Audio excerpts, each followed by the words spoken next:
Assalamualaikum warahmatullahi wabarakatuh. Halo, ketemu lagi sama aku Nesti dan balik lagi di channel kita Nestar Madira.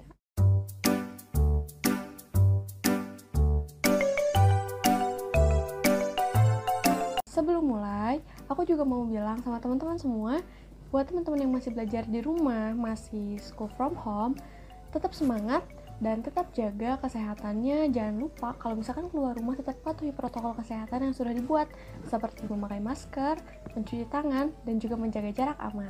Oke? Kali ini aku bakalan ngebahas salah satu materi dalam pelajaran sosiologi, yaitu tentang ketimpangan sosial. Apa sih ketimpangan sosial itu? Jadi, ketimpangan sosial adalah suatu kondisi di mana adanya ketidakseimbangan atau jarak di antara masyarakat. Biasanya jarak itu disebabkan oleh beberapa faktor, misalkan faktor ekonomi, status sosial, maupun budaya. Tapi, selain faktor yang aku sebutkan tadi, masih ada juga faktor lainnya yang menyebabkan adanya ketimpangan sosial ini, seperti adanya perbedaan sumber daya alam, perbedaan letak kondisi geografis, faktor globalisasi, perbedaan kebijakan publik, perbedaan demografis, dan juga faktor internal atau dari dalam masyarakat itu sendiri.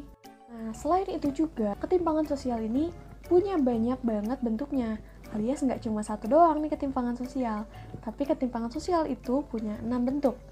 Yang pertama, ketimpangan sosial antara golongan kaya dengan golongan miskin. Kenapa sih bisa terjadi hal ini? Adanya ketimpangan sosial antara golongan kaya dengan golongan miskin biasanya disebabkan oleh perbedaan tingkat pendidikan.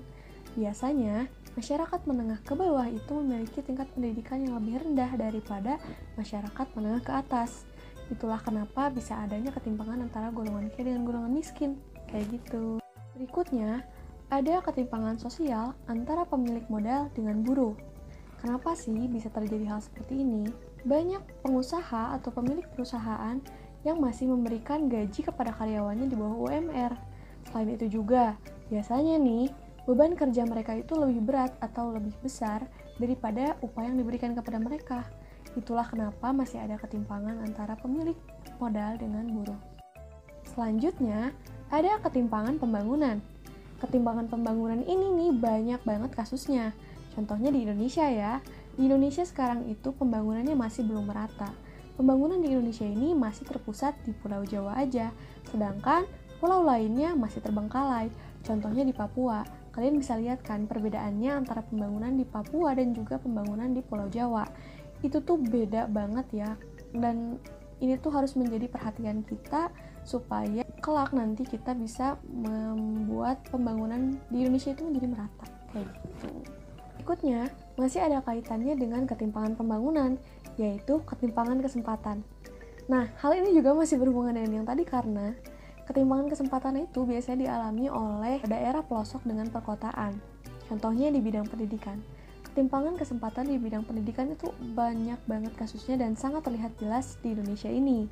Misalnya, di daerah perkotaan mungkin teknologinya udah lebih maju, lebih canggih, dan apalagi di masa-masa seperti ini, teknologi itu benar-benar dibutuhkan, ya kan teman-teman?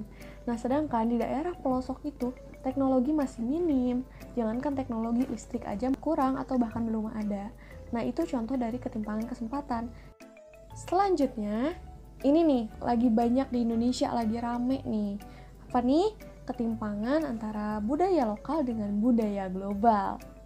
Ya kan teman-teman udah tahu nih dari sini mau kemana arahnya udah tahu kan ya. Nah jadi ketimpangan budaya lokal dan global itu udah kelihatan banget jelas di Indonesia. Kenapa sih bisa kayak gitu? Budaya di Indonesia itu sekarang, budaya khas Indonesia ya, udah mulai meredup popularitasnya dan tergantikan dengan budaya-budaya asing. Kayak budaya barat, budaya Korea Selatan yang lagi merambah-rambah banget itu ya, K-pop gitu ya. Masih banyak lagi budaya-budaya asing atau budaya global yang membuat budaya lokal itu semakin meredup atau tertutup popularitasnya. Dan ini adalah bentuk ketimpangan sosial yang terakhir, yaitu ketimpangan gender. Ketimpangan gender ini sebenarnya udah banyak banget teman-teman dengar gitu dan biasanya menitik beratkan pada perempuan. Contohnya itu stereotip, marginalisasi, dan masih banyak lagi contoh-contoh dari ketimpangan gender ini. Dan mungkin kalau dibahas di sini ini terlalu berat ya karena ini tuh banyak banget yang dibahas dan aku nggak bisa bahas sekarang karena ini terlalu banyak. Pokoknya kayak gitu ya, teman-teman udah bisa nangkep gimana sih ketimpangan gender itu kayak gitu. Ada dampak dari ketimpangan sosial. Apa aja sih dampaknya? Yang pertama, yaitu diskriminasi sosial. Kenapa sih diskriminasi? Nah, kayak gini. Contohnya, diskriminasi sosial itu adalah perbedaan perlakuan atau pembatasan kesempatan antara perempuan dengan laki-laki. Seperti yang sudah aku jelaskan sebelumnya, bahwa di Indonesia atau di negara-negara lain masih ada yang menganggap bahwa perempuan itu tidak setara dengan laki-laki. Seperti itu. Berikutnya adalah kecemburuan sosial. Contohnya gimana sih? Misalnya, di lingkungan kita ada golongan A atau misalkan orang kaya dengan orang miskin gitu ya. Nah, biasanya orang-orang itu memperlakukan orang yang kaya itu lebih spesial gitu, atau misalkan diutamakan gitu daripada yang kurang berkecukupan. Berikutnya ada monopoli kekuasaan. Biasanya masyarakat yang mengalami monopoli kekuasaan ini selalu menjadi objeknya para penguasa. Contohnya gimana sih? Biasanya ini tuh terjadi antara pedagang yang memiliki produk yang sama atau memiliki jasa yang ditawarkan itu sama, kayak gitu contohnya. Biasanya ketimpangan itu kan perbedaan ya. Nah, perbedaan ini ada yang bisa bersatu, ada yang enggak. Contoh dari konflik sosial itu, misalkan ketika suatu golongan memiliki perbedaan pendapat atau perbedaan pikiran dengan golongan lainnya dan mereka itu tidak bisa menemukan jalan tengah atau alternatif dari apa yang mereka sedang rundingkan, mereka ini bisa menimbulkan konflik sosial. Gimana sih konfliknya? Bisa adanya perang dingin antara golongan satu dengan golongan lainnya, dan juga bisa malah menjadi jatuhnya kekerasan kalau udah parah banget kayak gitu.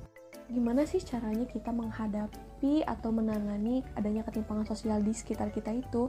Karena kan kita nggak bisa mencegah ya, atau kita mungkin nggak bisa memungkiri bahwa di sekitar kita itu banyak banget ketimpangan sosial. Entah itu dari segi status sosial, atau dari ekonomi, atau dari budaya. Pasti ada aja satu atau dua gitu di lingkungan kita. Nah, gimana sih cara mengatasinya? Yang pertama itu harus selalu menjaga komunikasi sosial. Karena kan kita ini manusia adalah makhluk sosial, di mana kita saling membutuhkan satu sama lainnya. Kita nggak bisa hidup sendiri, kita juga pasti ada masanya di mana kita harus minta bantuan sama orang lain. Nah, oleh karena itu kita harus selalu menjaga komunikasi, menjaga silaturahmi dengan ya minimal dengan tetangga lah, kayak gitu ya. Yang berikutnya adalah toleransi dan menghargai perbedaan. Ini sih yang harus banget kita galakan lagi, kita tanamkan lagi dalam diri kita bahwa gak ada salahnya buat bertoleransi. Dan toleransi juga memiliki beberapa unsur, yaitu yang pertama, kebebasan dan kemerdekaan, pengakuan hak, pengakuan keyakinan, dan juga saling mengerti dan memahami. Berikutnya adalah sikap empati sosial. Empati itu apa sih? Empati adalah kemampuan merasakan keadaan yang dialami oleh orang lain. Misalnya kayak gini, di sebelah rumah kita atau di lingkungan tempat tinggal kita ada warga yang mungkin terdampak oleh adanya COVID ini gitu, dan mereka otomatis harus berdiam diri di rumah, dan misalkan mereka itu kehilangan pekerjaan dan tetap harus menghidupi keluarganya, memenuhi kebutuhannya. Nah, di sini kita harus bisa menempatkan diri, gimana sih kita kalau di posisi orang itu gitu, kita juga pasti kesusahan. Nah, berikutnya ada sikap filantropi sosial. Apa sih filantropi itu? Filantropi adalah suatu kegiatan yang menunjukkan kemurahan hati. Gimana sih contohnya? Yaitu tadi, kita saling tolong-menolong, gotong royong untuk membantu orang yang kesusahan dan membutuhkan. Dan biasanya orang yang sudah memiliki sikap filantropi itu, biasanya dia tuh respon terhadap sosial itu tinggi gitu. Biasanya dia tuh peka gitu terhadap lingkungannya. Misalkan begitu ada orang kesusahan, dia langsung bantu, kayak gitu. Oke, mungkin cukup sekian aja yang aku sampaikan. Mohon maaf kalau aku bahasa yang masih bertele-tele, atau ada data yang aku belum sampaikan, atau masih banyak hal-hal lain yang belum aku detail di sini. Boleh deh dibantu di kolom komentar. Cukup sekian aja, dan sekali lagi aku mau ingetin buat teman-teman, tetap jaga kesehatan dan kondisi di masa pandemi COVID-19 ini, oke? Tetap menjadi manusia baik, yang peka dan juga suka menolong orang lain. Oke, sekian dan terima kasih. Wassalamualaikum warahmatullahi wabarakatuh. Dadah.